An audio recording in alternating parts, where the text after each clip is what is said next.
Nous sommes à l'étape donc de l'invité ce matin. Aujourd'hui, j'ai appelé pour vous Firmin Gbekan. Il est vice-président de l'Observatoire de la déontologie et de l'éthique dans les médias. Monsieur Gbekan, bonjour. Bonjour. Bienvenue sur Actu Matin. Vous avez suivi nos échanges tout à l'heure qui portaient justement sur la réforme annoncée dans le secteur des médias. Quel est votre avis? Ah oui, je vous remercie d'abord pour cette opportunité que vous nous donnez, Oldem 9e mandature, pour nous exprimer sur les GED qui commencent tout à l'heure, qui s'ouvrent tout à l'heure à 10h00 à la Maison des médias, Maison Ménia Saint-Thomas.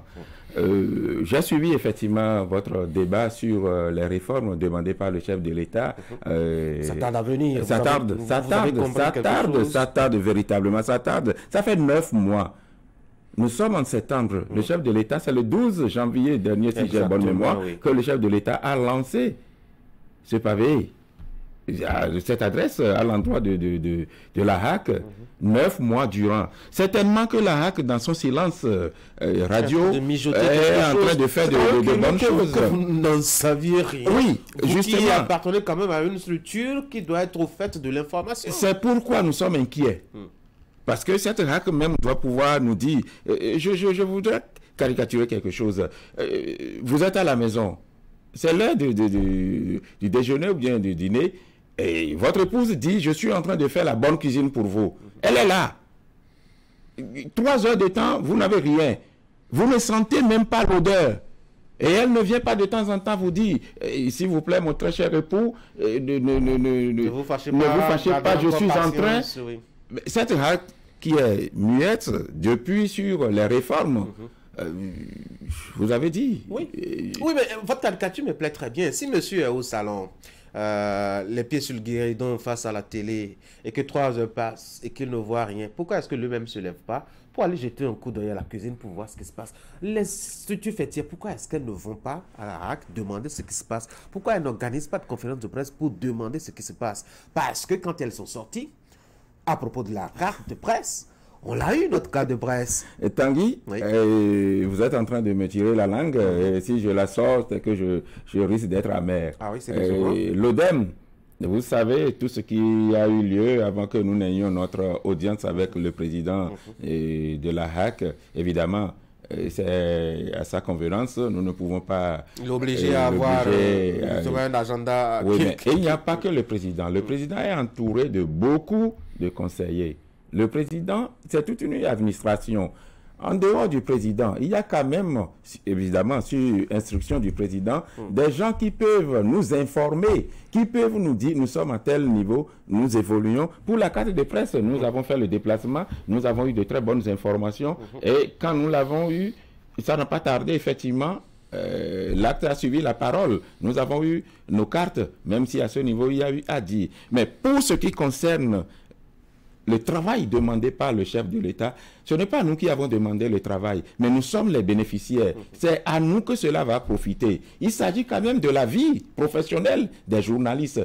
J'ai l'habitude de le dire, nous ne sommes pas menuisiers, nous ne sommes pas forgerons, nous ne sommes pas médecins, nous sommes des journalistes, un métier noble. C'est ça que nous avons appris à faire. Mais aujourd'hui, ça balance dans les mains des personnes. Ça balance dans les mains. Je disais tout à l'heure, certainement que la HAC est en train de faire quelque chose de bon pour nous, de très bon pour nous, mais qu'on nous donne quand même l'appétit. Ça fait quand même 9 mois. Ah oui, je ne sais pas si le chef de l'État pouvait demander un tel travail à un ministère ou à d'autres structures que 9 mois après, on n'aurait rien. Bon, dans tous les cas, nous attendons, mais l'évidence aujourd'hui est que ça tarde. Ça tarde et on peut le dire. Parlons de ce qui vous emmène ce matin dans les studios de Canal 3 Bénin. Il s'agit de cette activité de l'ODEM, les premières journées déontologiques. Ça démarre tout à l'heure même à 10h, vous avez dit. Oui. C'est quoi l'idée derrière? Merci beaucoup. Et les journées éthiques et déontologie de la presse béninoise sont une initiative de l'ODEM 9e mandature pour asseoir un véritable dialogue professionnel avec les acteurs des médias afin d'évaluer ensemble les défis que le numérique représente désormais pour l'autorégulation et réfléchir aux perspectives. Vous savez, l'ODEM a été créé en 1999, en octobre plus précisément. À l'époque, le numérique, l'Internet n'était pas... n'a fait pas dominer largement la profession. Non, mais aujourd'hui, ce serait un secret de polichinelle de vous dire que l'Internet ne dépasse pas la presse écrite, tout ce que vous... Aujourd'hui, même à la télé comme à la radio, même à la presse écrite, plus qu'à la presse écrite, vous avez besoin du numérique pour pouvoir évoluer. Donc, vous mettez le numérique au cœur. Donc, bien sûr, c'est pourquoi le thème des GED, c'est l'éthique et la déontologie à l'épreuve du numérique. C'est ça. Voilà le thème principal. Et à travers ce thème, quels sont l'objectif global que nous visons? L'objectif principal visé par l'ODEM 9e mandature est d'ouvrir le débat des défis que le numérique impose à l'autorégulation des médias. Et en tant qu'objectif spécifique, nous voulons mobiliser les acteurs des médias autour du thème principal que je venais d'évoquer. Nous voulons vulgariser les articles du Code de déontologie et d'éthique dans les médias. Nous voulons attirer l'attention des professionnels des médias sur la nécessité d'avoir une éthique professionnelle sur Internet. Oui, nous devons avoir l'éthique. Ce n'est pas parce qu'on utilise l'Internet pour informer que nous avons... Ça nous donne toute la liberté... de faire tout ce que nous voulons. Non, non. Alors, ça commence aujourd'hui. C'est quoi le menu de l'opération? Tout à l'heure, nous aurons la conférence inaugurale. Et après cette conférence inaugurale, nous aurons un thème, un débat. Nous aurons la présentation du maître Charles Badou qui va nous décortiquer et nous présenter le thème. Et ceux qui seront là, les acteurs, nous allons tous réfléchir sur ces thèmes, apporter nos grains au moulin pour que ensemble nous puissions préparer quelque chose de beau et de bien. Et avant de nous lancer, puisque après la conférence inaugurale, les conseillers de l'ODEM 9e mandature, nous avons constitué des équipes. Nous voulons parcourir tout le Bénin. Les 12 départements du Bénin seront sillonnés. Et nous voulons aller du nord au sud, de l'est à l'ouest, pour partager avec non seulement les acteurs des médias, mais le public et les autorités. Notre vision. Oui. Alors, ça va durer donc un mois. Un mois, c'est du 7, évidemment, 7 septembre au 7 octobre. Et ça va être des voyages, des conférences, et des apports, des échanges. Bien sûr. Nous serons un volet de distribution, je dois dire, de kits, notamment des documents. Oui. C'est quoi les documents à distribuer? Bien avant ce volet, il faut que je partage avec vous et à travers vous, nos téléspectateurs, que nous aurons des visites dans les universités qui forment des journalistes, puisque c'est eux demain qui seront à notre place. Et il faut qu'on les implique déjà dans cette action, qu'on leur montre déjà que ce n'est pas parce qu'on utilise l'Internet pour faire le journalisme que nous avons le droit de faire du n'importe quoi. On veut les associer en même temps. Donc nous allons sillonner plusieurs universités qui forment les étudiants en journalisme. Nous irons dans les bibliothèques pour échanger avec les gens et distribuer les documents. Quels sont ces documents que nous voulons dire? Il y a beaucoup de documents au niveau de la HAC. Le code... Aujourd'hui, si je prends un journaliste au pif comme ça, je lui dis, mais le code de déontologie, il y a combien d'articles dedans? Je suis sûr que sur 100, je ne vais pas avoir 100% de réponse. Et pourtant, il n'y a que 26.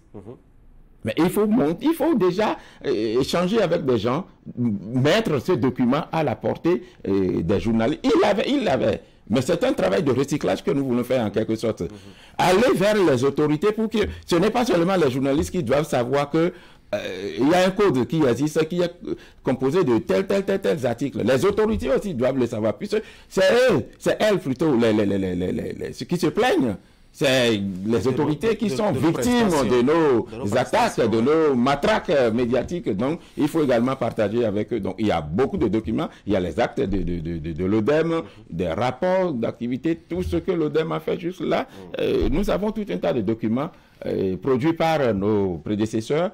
On va distribuer ça. Il y a aussi, ma foi, comment est-ce qu'on participe justement aux activités? Comment est-ce qu'il faut partager avec vous ces moments d'échange-là? Et il n'y a pas de passe à acheter. Vous venez seulement à la maison Thomas Menyassan, maison des médias, à Cotonou, là. Et pour aujourd'hui, vous venez là, la conférence inaugurale, ça démarre à 10h00, je vous ai dit. Et il y a 10, nous, au 9e mandature, l'heure c'est l'heure. L'heure plus une minute, ce n'est pas l'heure. Retard, zéro, c'est comme ça. Et notre slogan est à 10h00, ça démarre. Vous venez et vous serez édifiés. Et après, nous allons partir dans les départements. Ceux qui sont dans les départements vont nous accueillir. Nous partagerons les mêmes visions avec eux, avec distribution de documents également. C'est ça. Un mot pour finir, Firmin Bekan. Merci. Merci et merci encore. Et je voudrais demander à ce que des gens jettent désormais leur regard bienveillant sur l'ODEM. Mais il y a une question que nous faisons tout ça là, avec quel budget? Vous n'avez pas demandé. Avec 0 francs. En plus. C'est avec 0 francs nous sommes en train de faire. Vous cotisez l'argent là-bas? Comment vous faites? Ou bien vous êtes des ermites? Parmi nous, il y a des gens qui ont des moyens de déplacement. Ils mettent de l'essence dans leur véhicule.